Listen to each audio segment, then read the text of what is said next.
Welcome to Vanguard Canine, and I am Master Ulysses Muff, known as the world's greatest puppy imprinter with some of the world's greatest working dogs.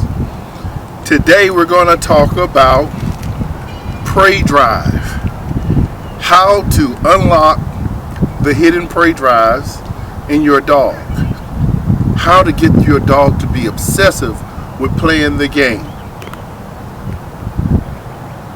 So if you're ready to absorb all that information, you're now in tune with another great episode of Vanguard Canine Training.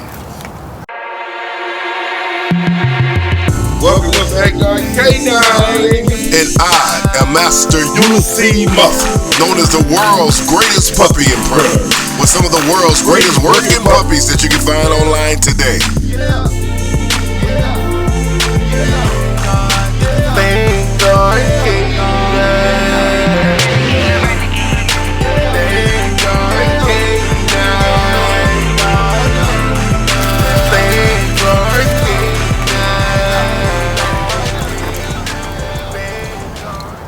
Prey drive is the same thing that you see in the wild when you see animals attack other animals, the chase, the sneak attack.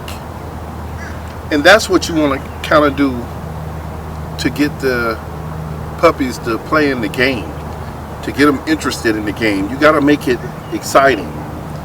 There are two types of drive building that are most important when you want to build drive. One, with the rag, which is for biting. The other one is for the ball. This one you're going to use eventually for protection, biting the leg. The guy comes out, the bad guy, and he has the stick and the prey animal, and he bites this and take a piece of his leg. So the perception that the dog gets are totally different from when he chased the ball on the string, because I'm going to use the ball as the foundation for finding the money game, the scented balls. For tracking, he finds that. For obedience, sit down here, yes, you know. Or to jump over, hup, he jumps over it. Oh, he jumps over and grabs that. So one you use pretty much for everything, but it doesn't create a dog that wants to bite all the time, because once you play this game, you're creating a dog that wants to bite you, wants to bite something. A lot of you are going to ask me a lot of questions that I'm not going to answer, because I don't train dogs for a living. I make these videos for my clients so that they can look back at an archive and look at some of the methods we use to get certain behaviors with these dogs. So I'm going to tell you this again. This one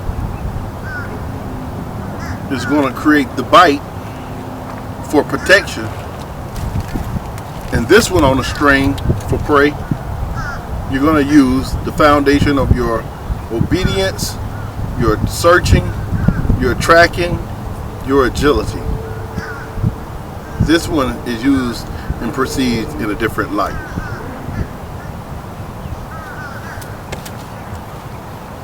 Okay, now we're going to start talking about something else. So you have a dog that's not focused on the prey game. And do you hear me? I said that word focus. Focus. Because what you're going to create is focus, you're going to build drive, and then you're going to create grip. Focus, drive, and grip. So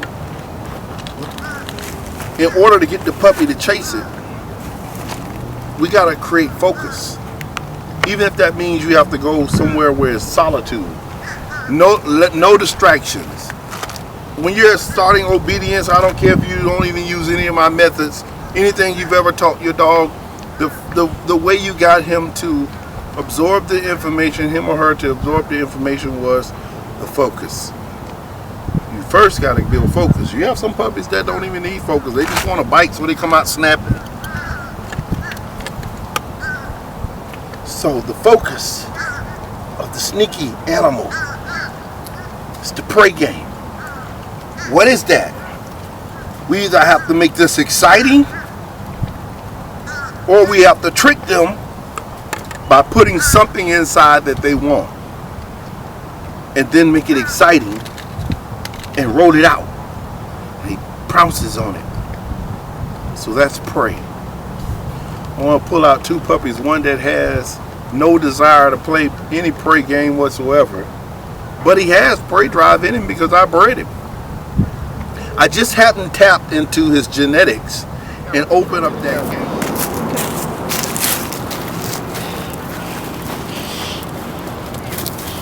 Yep. Here we go. So, good boy. Surprisingly, he did it. See, I knew that dog had drive.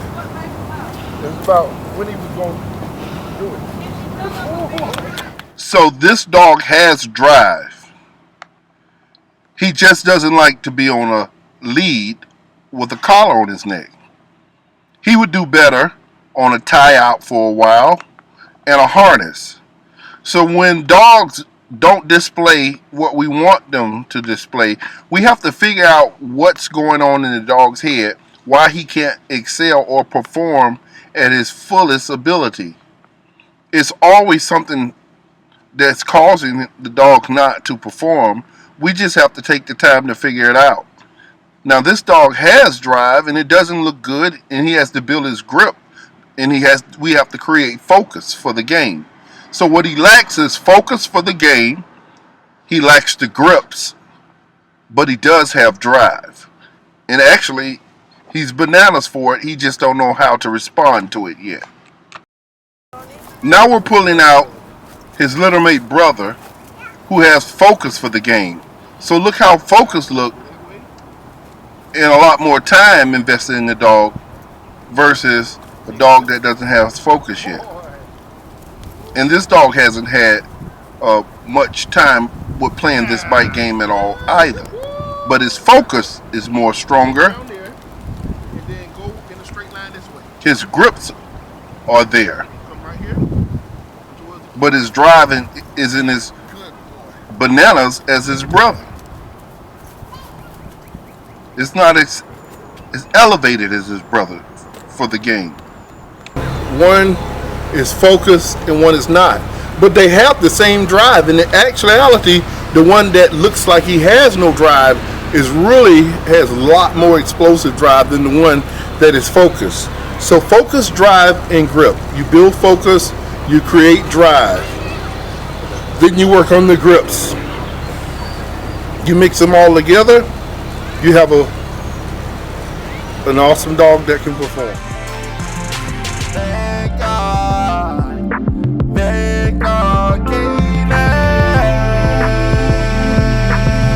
Let me say it again for ya. Talk your game with the blues. That focus make you jump out your shoes. Sport kicks, I don't play with them dudes. Politics, I don't play with them fools. Find a penny in a coin stall. I'm all work, I'm no talk. I can teach you the moonwalk. Michael Jackson, moonwalk.